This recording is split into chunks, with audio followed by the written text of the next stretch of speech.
انا هيثم بالعايش. كما شفتوا انتم معناتها اللي خرجت في وسائل الاعلام مع حكايه تونسيه. وقتها معناتها سمحت لي الفرصه باش نحكي على المشكل نتاعي. مشيت قابلت معناتها سي سامي الفاري وقتها، وكما سمعتوا انتم معناتها الناس الكل تفاعلتوا معناتها يظهر مع الحكايه هذيا. في بالي معناتها حكيت انا ذا الكل معناتها على اساس باش نشوفوا حل معناتها الحكايه نتاعي والمشكله نتاعي.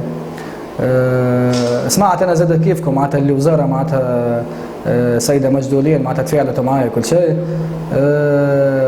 مراعك من بعد لتوا معناتها الحكايه عندها توا اكثر من جمعه. في بالي معناتها باش نشوفوا حل، باش نقابل الوزيره، باش نزيد نحكي لها معناتها اللي طاي واحد كل شيء.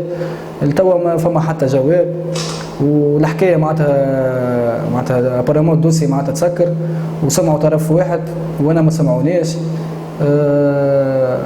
كيف اليوم معناتها حبيت نوضح العباد اللي تفاعلت معايا كل شيء، اللي راهو في تونس راه ما تبدل حد شيء، ما تنجم تعمل حد شيء. اللي يتكلم على حقه في البلاد هذايا يولي ماهوش محترم، يولي قبيح، يولي معناتها عنده مشاكل وعنده سوابق وكل شيء. وانا ما طلبت شيء، طلبت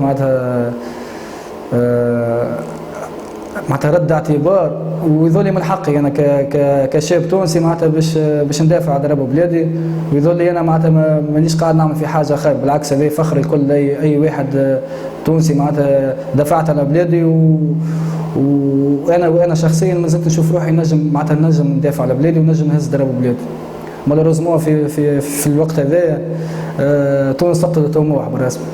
وكما قلت انا قبل، تترانا ما تراناش، مستقبل ما فماش. وهذا ميساج انا حبيت نوصل للعباد اللي تابع فيا معناتها من كل بلاصه، معناتها من داخل البلاد من خارج البلاد، اللي راهو الخبر الصحيح راهو ما كلمني حتى حد. والحكايه كيف قلت لكم معناتها راهي سكروها، ولتوا نستنى كيفكم معناتها باش يكلموني. ما كلمني حتى حد، انا خليفت على ربي ويعوض ربي. وكما قلت ما يعمل كان ربي سبحانه.